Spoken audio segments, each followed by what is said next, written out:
ఆ జిల్లాలో జనసేన నాయకులు కార్యకర్తలు ఇప్పటిదాకా సైలెంట్గా ఉన్నారు. కానీ అనూహ్యంగా ఒక్కసారిగా తిరగబడుతున్నారు. మా జిల్లాకు ఆయన వల్ల ఒరిగిందేమీ లేదు, ఇకనైనా ఆయన తప్పించి మరో సమర్థులైన వారికి పగ్గాలు అప్పగించండి మహాప్రభో అంటూ అధిష్టానానికి మొర పెట్టుకుంటున్నారట. ఇంతకుముందు ఆ అసమర్థుడైన నాయకుడి గురించి అప్పుడప్పుడు పవన్ కళ్యాణ్కు చెప్పినా పవన్ దాన్ని లక్ష్య పెట్టలేదట. అందుకు కారణం ఆ నాయకుడు పవన్ గుడ్ బుక్స్లో ఉండడమేనట. కానీ ఉన్న ఫలాన ఆ జిల్లా జనసేన నాయకుల్లో ఎందుకింత తిరుగుబాటు స్వభావం వచ్చేసింది? ప్రెస్ మీట్ పెట్టి మరీ వ్యతిరేకత ప్రకటించే అంత ధైర్యం వాళ్ళకి ఎలా వచ్చింది? వాళ్లే పూనుకున్నారా లేక ఎవరైనా ప్రేరేపించారా? అదే అయితే ఎవరా మహానుభావుడు? షేక్ రియాజ్. ఇతనే ప్రకాశం జిల్లా జనసేన పార్టీ అధ్యక్షుడు. ప్రకాశం జిల్లా జనసేన పార్టీ మొత్తం రియాజ్ చుట్టూనే తిరుగుతుంది. అలాగే తిరగాలి అంటాడు రియాజ్. పార్టీని, కార్యకర్తల్ని తన చుట్టూ తిప్పుకుంటూ ఉంటాడు. ఇప్పటిదాకా ఆయన ఎత్తులు ఫలించాయి. కానీ ఇప్పుడు మాత్రం అపశకనాలు మొదలయ్యాయట. త్వరలోనే ప్రకాశం జిల్లాకు కొత్త అధ్యక్షుడు వచ్చే అవకాశాలు మెండుగా ఉన్నాయట. అందుకు గ్రౌండ్ వర్క్స్ కూడా చాలా పకడ్బందీగా, వ్యూహాత్మకంగా జరుగుతున్నాయట. జనసేన అంటే రియాజ్, రియాజ్ అంటే ప్రకాశం జిల్లా జనసేన పార్టీ. రియాజ్కు ఇంతలా పార్టీ నుంచి గుర్తింపు రావటానికి ప్రధాన కారణం ఆయన పవన్ కళ్యాణ్ అభిమాని కావటమే అంటారు. రియాజ్కు జిల్లా బాధ్యతలు ఇవ్వకముందు నిత్యం పవన్ కళ్యాణ్ కార్యాలయంలోనే ఏదో ఒక పని చేసుకుంటూ ఉండేవాడు రియాజ్. పార్టీ ప్రారంభించిన తొలి రోజుల్లో ప్రకాశం జిల్లాకు చెందిన రియాజ్ ఎప్పుడూ పార్టీ కార్యాలయంలోనే కనిపించడంతో ఆయన్నే ప్రకాశం జిల్లాకు అధ్యక్షుడిగా నియమించేశారు పవన్. అంతే, ఒక్కసారిగా రియాజ్ ప్రొఫైల్ మారిపోయింది. ఆయన తెల్ల చొక్కా వేసుకుని ప్రకాశం జిల్లాలో కనబడటంతో పాటు జిల్లా అధ్యక్షుడిగా గౌరవం కూడా సంపాదించేసుకున్నాడు. ఇంతవరకు బాగానే ఉన్న జనసేనాని తనపై పెట్టుకున్న నమ్మకాన్ని రియాజ్ ఫుల్ఫిల్ చేయలేకపోయాడు అనేది ప్రస్తుతం ప్రకాశం జిల్లా జనసేన నాయకుల ఆవేదన. దీనికి అనుగుణంగానే గిద్దలూరు, దర్శి, మార్కాపురం నియోజకవర్గ ఇన్ఛార్జీలు, రాష్ట్ర పార్టీ నాయకులు కలిసి ఒంగోలులో ఓ మీటింగ్ నిర్వహించారు. దీంతో ఒక్కసారిగా జిల్లా జనసేన పార్టీలో ఉన్న గ్రూప్ రాజకీయాలు బట్టబయలయ్యాయి. జిల్లాలో పాత వ్యక్తుల నుంచి కొత్త వ్యక్తులు వచ్చే అవకాశాలు ఎక్కువ కనపడతా ఉన్నాయి. అట్లనే పార్టీ ప్రక్షాళన దిశగా కూడా కళ్యాణ్ గారు అడుగులు వేస్తూ ఉన్నారు ముందు రోజుల్లో. మరి మేము కూడా పార్టీ పరంగా అందరం సంఘటితంగా అందరం ఇన్ఛార్జీలం అయితేనేమి ఈ జిల్లా మొత్తంలో సంఘటితంగా ఈ యొక్క జిల్లాలో మార్పును కోరుకుంటా ఉన్నాం. అట్లాగే పూర్వం ఉన్న వ్యక్తుల కంటే మెన్నగా చేసేవాళ్ళని కూడా ఎన్నుకునే అవకాశం ఉంది. మేము కూడా పార్టీకి మా యొక్క సందేశాన్ని పూర్తి స్థాయిలో తీసుకుని పవన్ కళ్యాణ్ గారితో ఒకరోజు భేటీ కావాలని కోరుకొని ముందు రోజుల్లో జిల్లా పార్టీలో పెను మార్పులు జరిగే అవకాశం ఖచ్చితంగా ఉంది.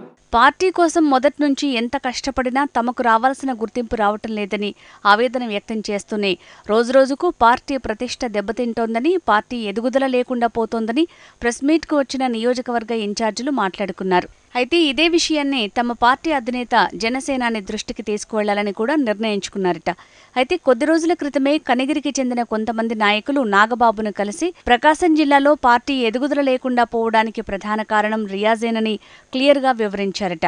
దీంతో నాగబాబు కూడా రియాజ్కు ఫోన్ చేసి పద్ధతి మార్చుకోవాలని హెచ్చరించడం కూడా జరిగిందట. కూటమి ప్రభుత్వం ఏర్పాటై 3 నెలలు దాటుతున్నా ఇంతవరకు జిల్లాలోని ఇన్ఛార్జీలతో గాని, జిల్లా పార్టీ నాయకులతో గాని రియాజ్ ఒక్క మీటింగ్ కూడా నిర్వహించలేదని, అసలు పార్టీ కోసం అతను పనిచేస్తున్నాడా లేక పార్టీ పేరు చెప్పుకొని స్వలాభం చూసుకుంటున్నాడా అని జిల్లాలోని నాయకులంతా ఆగ్రహం కూడా వ్యక్తం చేశారట.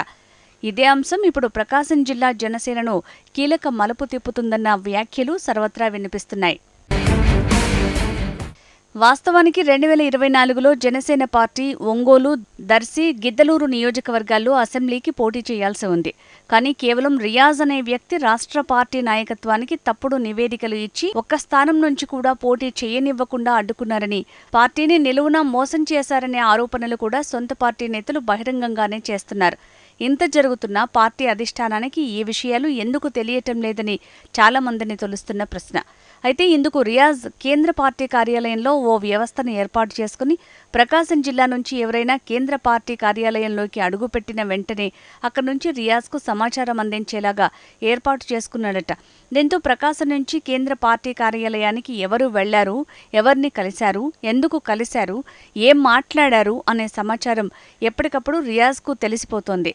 దీంతో రియాజ్ ఆ స్థానిక నాయకులను ఇబ్బంది పెట్టడం ఆనవాయితీగా పెట్టుకున్నారట.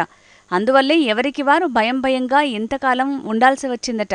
ధైర్యం చేసి పార్టీ మీద అభిమానంతో ఎవరైనా ఫిర్యాదు చేస్తే వారిపై దాడులు జరిగిన పరిస్థితి ఉంది కదా అని జనసేన కార్యకర్తలు, నాయకులు గత అనుభవాలు గుర్తు చేసుకుంటున్నారట. ఒంగోలు కార్పొరేషన్లో ఒకే ఒక్క స్థానాన్ని జనసేన గెలుచుకుంది. అదేగాక ఈ మధ్యకాలంలో వైసీపీ నుంచి టీడీపీలోకి సుమారు 20 మందికి పైగా కార్పొరేటర్లు వలస వచ్చేశారు. అలాంటి సమయంలో రియాజ్ కొద్దిగా పార్టీ కోసం కష్టపడి ఉంటే కొంతమంది అయినా జనసేన పార్టీ కండువా కప్పుకొని పార్టీ బలోపేతానికి ఉపయోగపడేది అని జనసేన నాయకులు అంటున్నారు. కానీ రియాజ్ అలాంటి ప్రయత్నాలేవి చేయకుండా కేవలం ఒంగోలులో తాను ఆశిస్తున్న Ongole urban development authority OUDA chairman కోసం తప్ప మిగిలిన ఏ విషయాలు కూడా కూటమి ప్రభుత్వ పెద్దలతో డిస్కస్ చేయటం లేదట రియాజ్. దీంతో ప్రకాశం జిల్లాలో జనసేన కేవలం రియాజ్ నాయకత్వంలోని స్వార్థం, లోపాల కారణంగానే ఎదుగుదల లేకుండా పోతోంది అంటున్నారు. అందుకే జిల్లా నాయకులంతా ఏకతాటి మీదకి వచ్చినట్లు జనసేన కార్యకర్తలంతా చెప్పుకుంటున్నారు. మరోవైపు ఉమ్మడి ప్రభుత్వం జనసేనకు ఇవ్వాల్సినంత ప్రాధాన్యత ఇవ్వటం లేదని, ఈ విషయంపై రియాజ్ ఎవరితో కూడా మాట్లాడే ప్రయత్నం చేయటం లేదని, రాబో రోజుల్లో ఈ విషయాన్ని పవన్ దృష్టికి తీసుకువెళ్తామని వారంటున్నారు. ఇక ఈ మధ్యకాలంలో బాలినేని జనంలోకి వస్తున్నారనే ప్రచారం గట్టిగా జరుగుతున్న తరుణంలో ప్రకాశం జిల్లా నుంచి కొంతమంది జనసేన నాయకులు హైదరాబాద్లోని బాలినేని నివాసానికి వెళ్లి ఆయనకు పూలమాలలు, శాలువాలు కప్పి సన్మానించారట. బాలినేని జనసేనలోకి రావటాన్ని తామంతా కోరుకుంటున్నట్టుగా చెప్పి వచ్చారట. బాలినేనితో భేటీ అయిన కొద్ది రోజులకే ఎంతో ధైర్యంగా, ఆత్మవిశ్వాసంతో రియాజ్పై తిరుగుబాటు ప్రకటించారట జిల్లా నేతలు. జిల్లా అధ్యక్ష బాధ్యతల నుంచి రియాజ్ను తప్పించాలని నేరుగా డిమాండ్ చేస్తున్నారు. ఇప్పటిదాకా గొంతు పెగిలించని జనసేన నేతలు ఇంత బహిరంగంగా ఎలా మాట్లాడుతున్నారనే చర్చ ప్రకాశం జిల్లాలో ఇప్పుడు జోరుగా నడుస్తోంది. మొత్తానికి రాబో రోజుల్లో ప్రకాశం జిల్లా రాజకీయాలు మంచి రంజుగా ఉండే పరిస్థితులే కనిపిస్తున్నాయి అంటున్నారు.